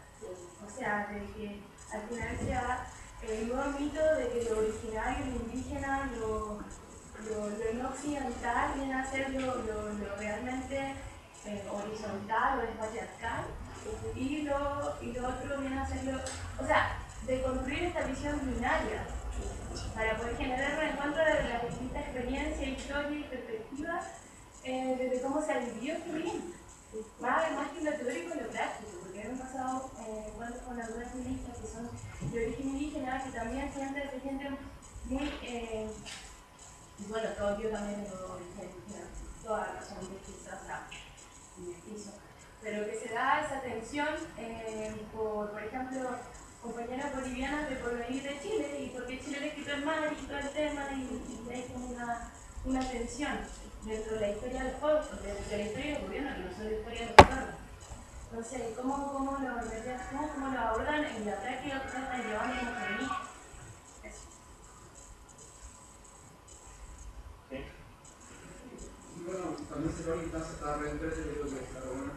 En torno a las conceptualizaciones que usted pone centrales, lo que es colonialidad y racismo, colocando el racismo como tema central, entendiendo esa dualidad de dominación y liberación. Lo que no entiendo es por qué no se incluye, por ejemplo, la categoría dentro de esa categoría relevante, la categoría de clase, entendiendo de que dentro de esa unidad, dentro del discurso del mito, de alguna otra forma, esa acumulación originaria, hay un consenso en que esa acumulación originaria se hace no tan solo en la tierra, sino también dentro de la raza social. O sea, Silvia Federici de alguna manera deja claro eso en su último libro, que es más completo sobre la raza de luz. Entonces, en verdad no es una crítica. Lo que quiero entender es si eso se instala, esa categoría, al interior del racismo, si se instala al interior de colonialidad o si se logra a través de esa unidad. Pero claramente es imposible, dado a lo que tú das a entender, que la obvies, claramente la obvias, pero no la precisas como una categoría central. Uno, ¿por qué no se precisa como categoría central? Y dos, ¿dónde está oculta?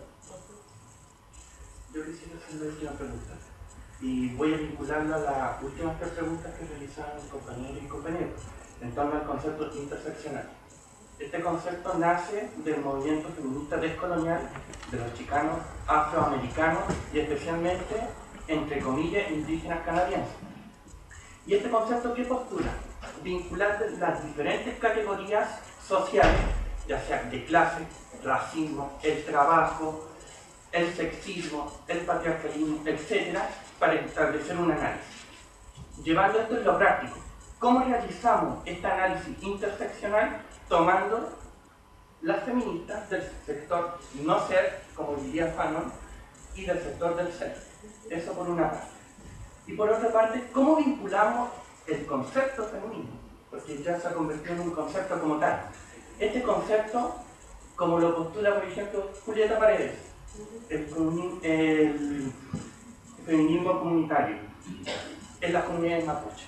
Porque en las comunidades mapuche uno pregunta, uno habla con ellos y no tienen dentro de su concepción la categoría o concepto, mejor dicho, de feminismo. Entonces, ¿cómo realizamos este giro descolonial sin universal?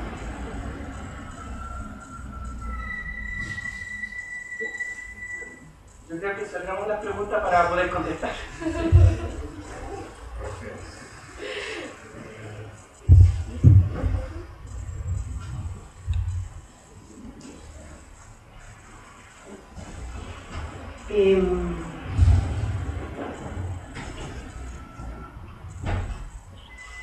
A mí me resulta simpático que siempre una de las primeras preguntas, o siempre aparece la pregunta sobre no antagonizar. Yo no sé si es posible no antagonizar. ¿Ustedes creen que es posible una sociedad donde no haya antagonismo? Justamente esta idea de la imposibilidad de restituir una unidad de las mujeres tiene que ver con los antagonismos de clase y raza. Y yo sí menciono el concepto de raza todo el tiempo. No sé qué escuchaste, pero yo lo tengo ahí. Porque para mí es fundamental también, ¿no? Que yo releve lo de raza tiene que ver con el contexto histórico de acogida de eso, porque lo que ha pasado tradicionalmente es que solamente nos hemos remitido a la clase, y por eso necesito explicitar en lo que estamos hablando, no solamente me pasa a mí, también le pasa a otros coloniales, redimensionar la categoría de raza, que obviamente si ustedes ven cómo es que se está interpretando dentro del giro descolonial, es imposible de disociarla no solamente de la colonialidad y la modernidad, sino del surgimiento del capitalismo. Por eso está, y que es un viejo debate también, incluso por fuera del giro descolonial, dentro de los movimientos antirracistas,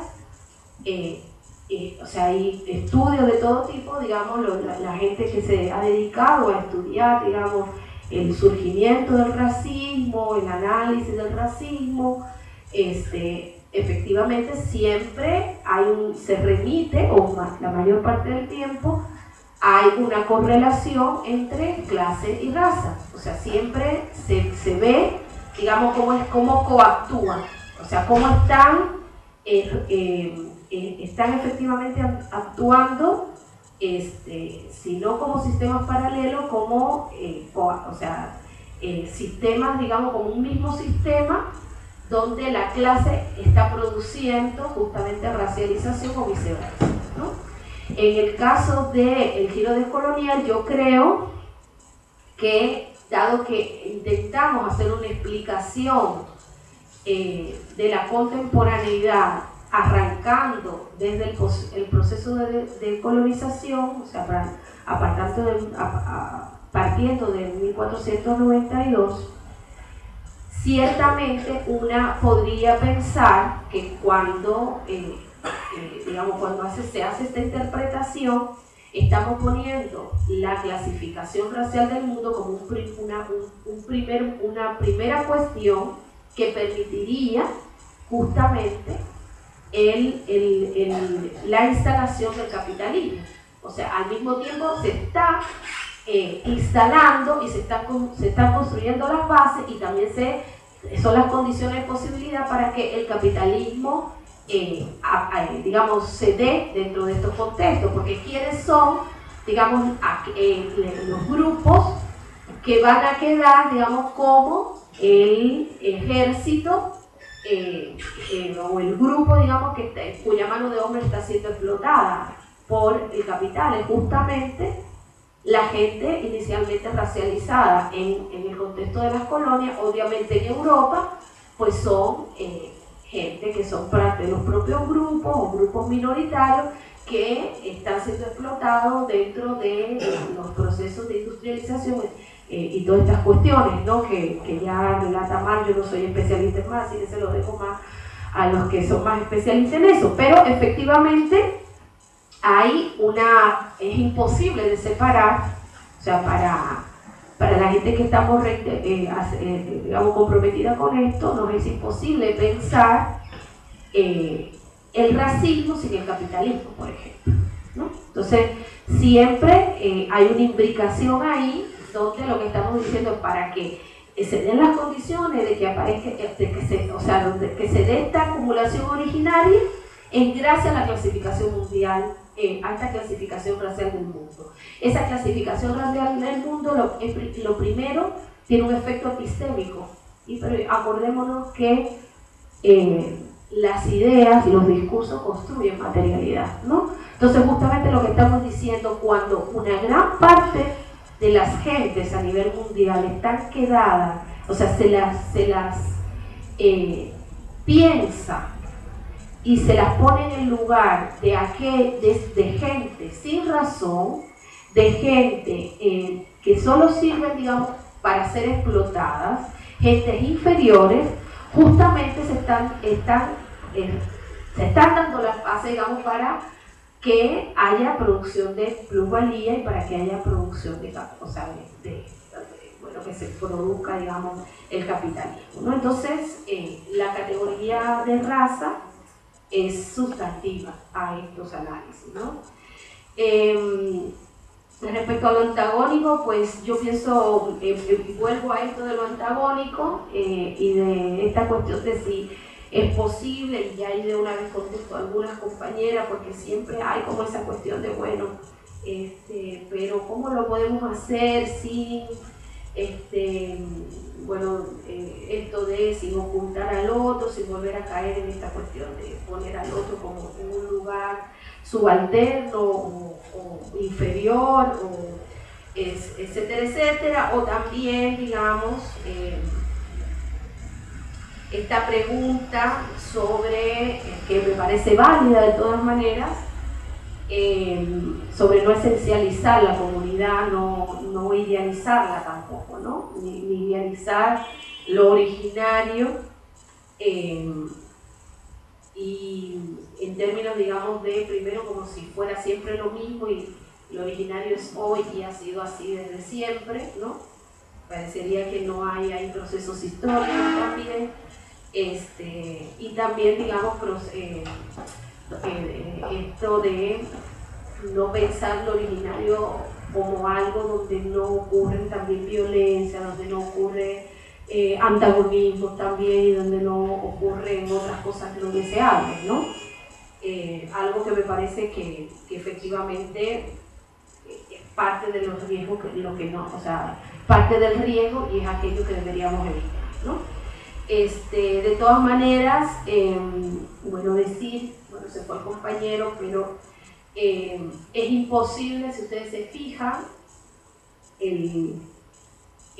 la producción que se está trabajando, la producción de conocimiento en la que estamos implicadas, es imposible no hacerla dentro de, o ya sea antagonismo o diálogo con esas, digamos, en este caso, por ejemplo, con las mujeres y los pueblos a los que pertenecen, que son occidentales, que responden a otras matrices civilizatorias. Es imposible, dado que justamente nosotros hemos sido educados bajo su hegemonía. Entonces, para poder construir lo que estamos construyendo, tenemos que colocarnos antagonistamente a ese proyecto, y eso implica dominar ese proyecto también.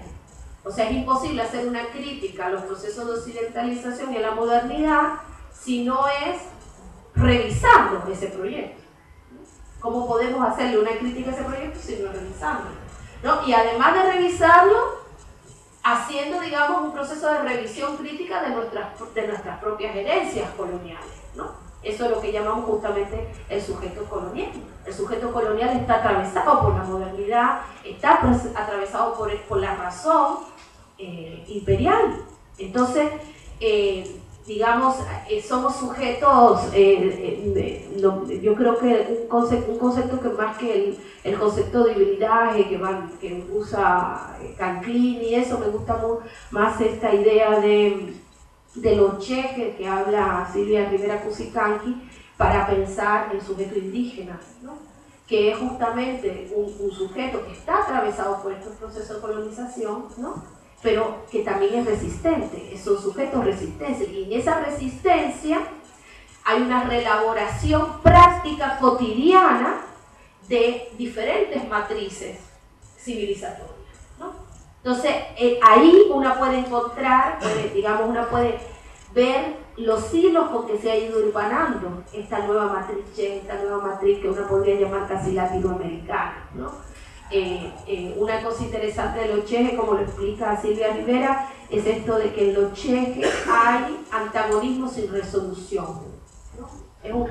Es un antagonismo donde no hay posibilidad de síntesis, porque justamente estamos todo el tiempo dentro de este proceso sin llegar nunca a un estado ideal de emancipación o de logro donde ya absolutamente volvimos al estadio original o nos terminamos convirtiendo en la voz del amo, ¿no? O sea, hay un proceso entonces así como nos está atravesando la voz del amo, pues también hay proceso de resistencia, entonces, o sea, y eso hay que verlo como parte de una producción también si se quiere, una construcción histórica,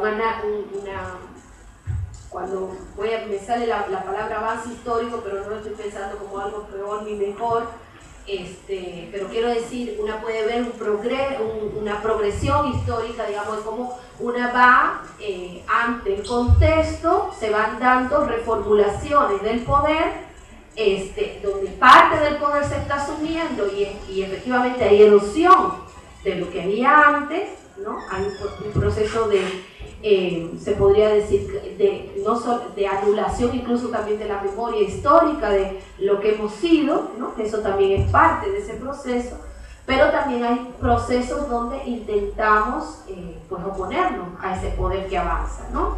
Y en ese sentido nos vamos haciendo otros todo el tiempo. Nuestras comunidades están en una lucha permanente, ¿no? Entonces, en ese sentido, el proyecto de descolonización tiene al mismo tiempo, o sea, no puede prescindir del proyecto colonial. Es imposible. O sea, porque somos parte de ese proceso. Por eso la colonialidad es la diferencia entre la palabra colonial y colonialidad. Justamente en la colonialidad somos hijos también de Europa, ¿no? Estamos siendo atravesados por el proceso por eso somos la matriz eurocéntrica se reproduce, ¿no? Entonces ahí lo que es justamente desde el antagonismo encontrar vías, digamos, mejores vías que puedan enfrentar esa matriz en su esencia más, una podría decir, más terrible, ¿no? Más aniquiladora, pero obviamente, pues, digamos, pensemos el uso de la tecnología, que vamos a dejar de usar la tecnología, o sea, son formas, digamos, que muchas veces se usan para deslegitimar estos procesos de descolonización, como si lo que se estaría hablando es en la posibilidad de volver a un Edén perdido o algo así, ¿no? Y de eso se trata. También en ese sentido, pues, esta revisión, esta tarea de volver a las fuentes, una tarea que tenemos que hacerlo localmente y no como lo hemos hecho, digamos, donde fundamentalmente estamos mirando todo, con todos estos conceptos, con todas estas matrices producidas por Occidente. Eso va a implicar también asumir parte de esa matriz, porque estamos ahí, pero en todo caso va a ser de construcción de parte de esa matriz. Pero, ¿cómo decimos ciertas cosas si no es con los conceptos que tenemos ahora? Ahora, la tarea y el desafío es comenzar a no seguir dándole un estatuto de verdad ontológica, que es el problema que tenemos, porque la construcción, la característica de la producción de la episteme moderna es que se constituye en ontología, y ahí es donde tiene un problema, ¿no? Porque parecería que está en un lugar, ¿cómo se podría decir?, neutro de construcción del conocimiento, ¿no? Y que es un estadio superior en la construcción del conocimiento. Entonces, esta cuestión de provincializar Europa, por ejemplo, que es parte de algunas apuestas postcoloniales también, pues nos pueden servir a nosotras, ¿no? En ese sentido, y incluso hasta radicalizadas, ¿no? Sobre el dimorfismo sexual, que sería lo que digamos la tesis que está elaborando María Lugones respecto de que al humano correspondería, la idea de género, pero que eso no se aplicaría a las gentes colonizadas, puesto que somos bestias, ¿no?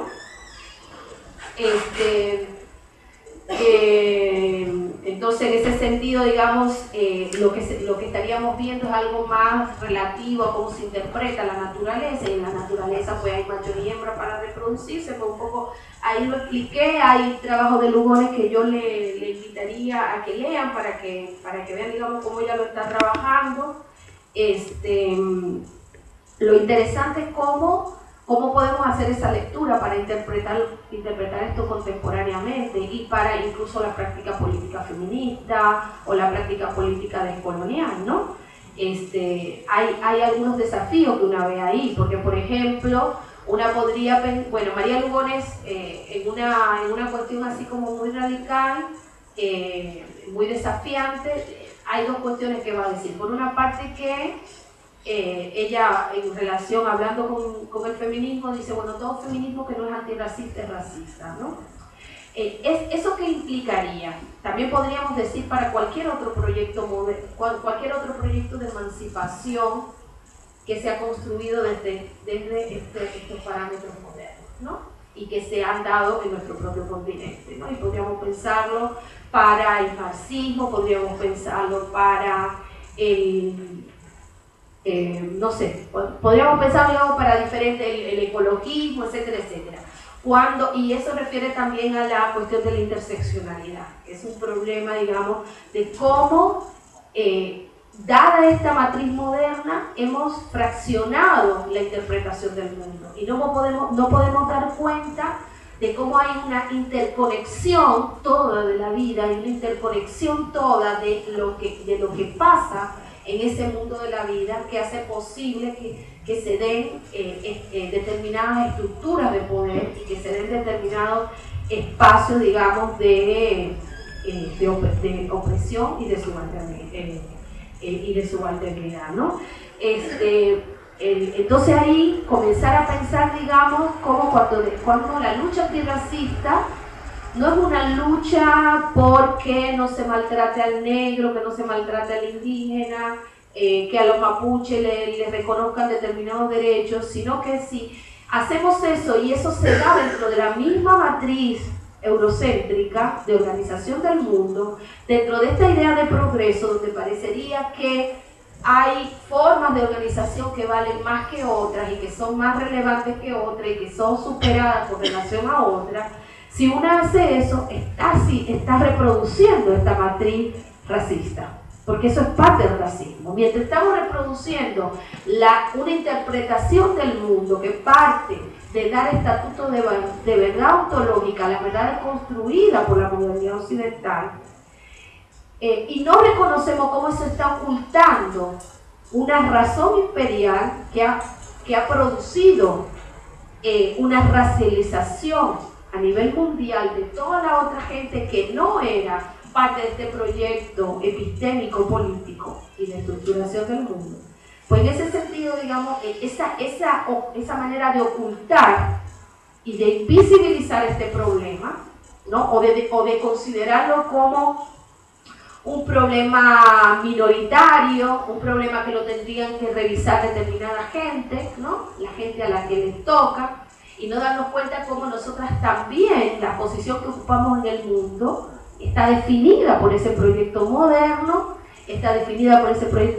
que es evidentemente racista, porque está dejando fuera, está colocando la gran mayoría de la población en determinado espacio de legitimidad, determinado espacio de sujeto que no, esto que no tiene razón, que no es capaz de construir su propia historia, que necesita, digamos, de un episteme que le diga cuál es la historia que debe seguir, cuál es el rumbo que debe seguir, cuál es la mirada de buena vida que vamos a construir, ¿no? Entonces, uno comienza a ver, digamos, justamente, digamos, parte de lo que tenemos que atacar es cómo se ha dado esta interpretación fragmentada del mundo y de la opresión, pero también cómo de ahí han surgido los proyectos políticos contemporáneos, inclusive en América Latina y en el tercer mundo en general, ¿no?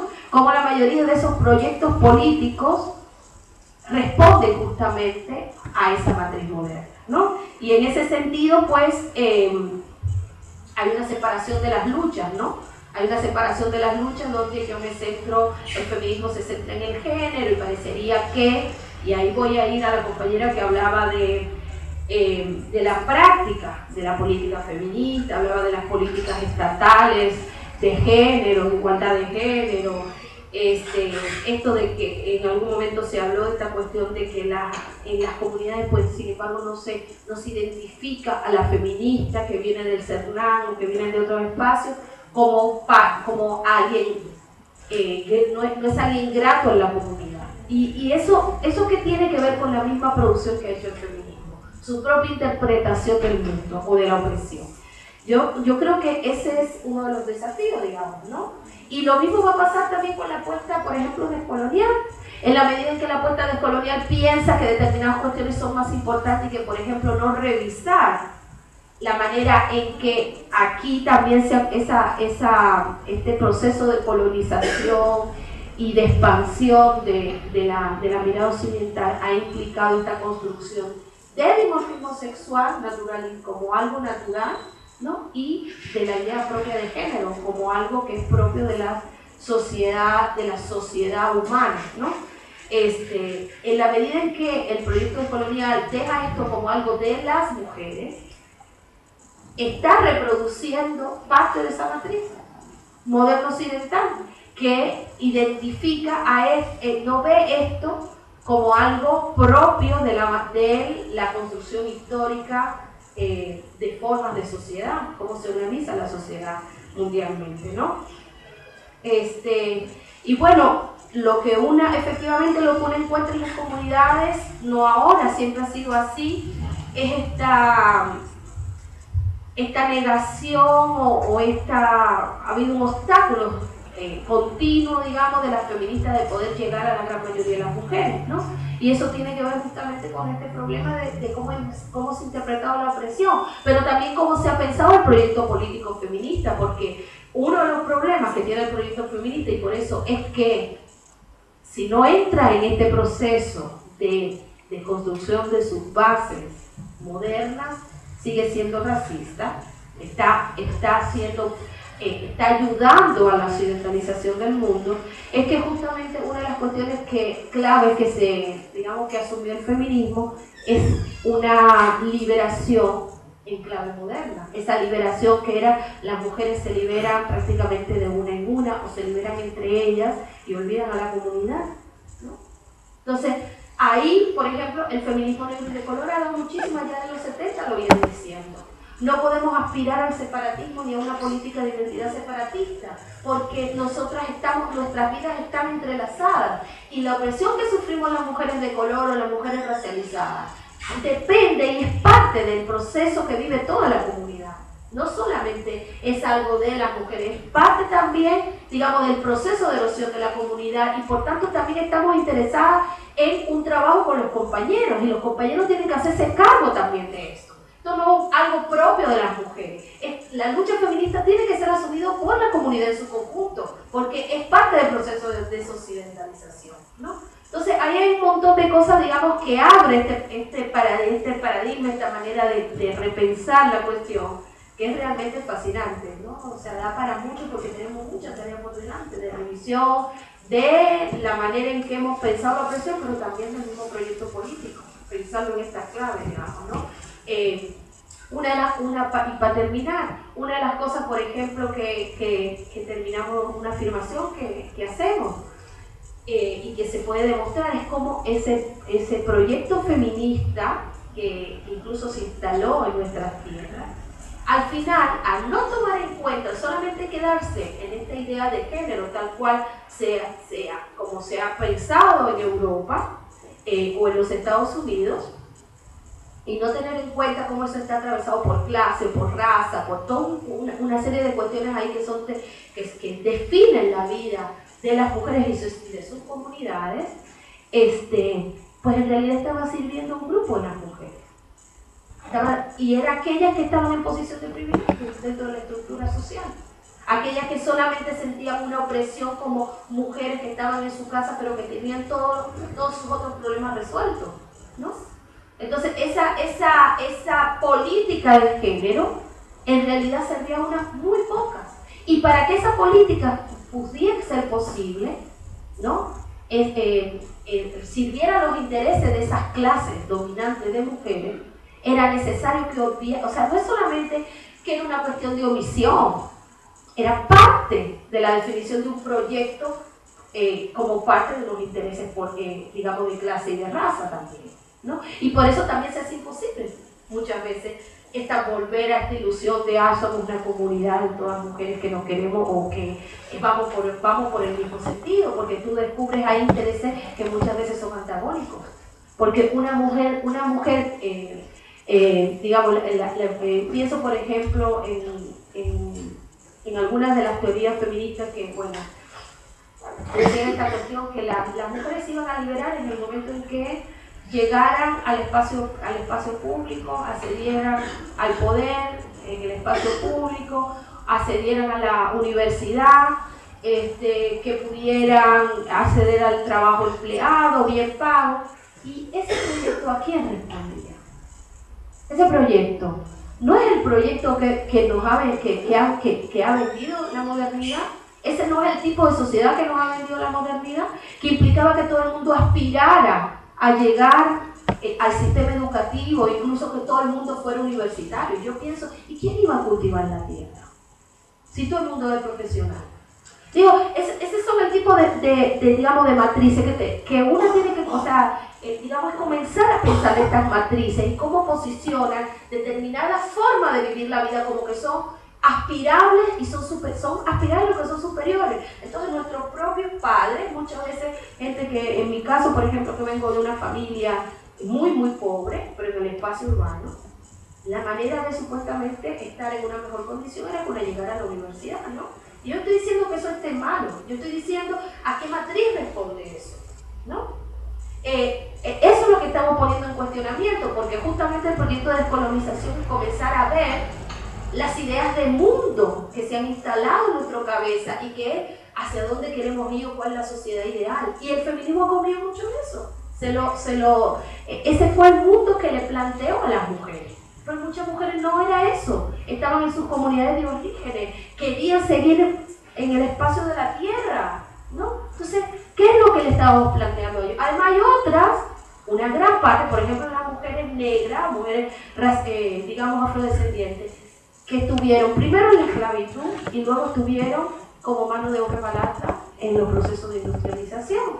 Entonces siempre estuvieron en el espacio público también y siempre estuvieron asalariadas. Mal pagas, pero asalariadas. Entonces, ese programa que le planteó el feminismo con políticas públicas para que tú tuvieras más acceso al trabajo, no resolvía absolutamente nada para la gran mayoría de las mujeres.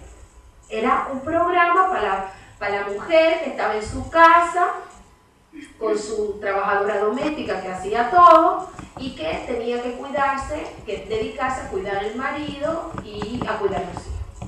Ahí se acababa. Y ese era el programa que ella quería, que ella estaba definiendo para sí, no era para el resto de las mujeres. Bueno, muchas gracias.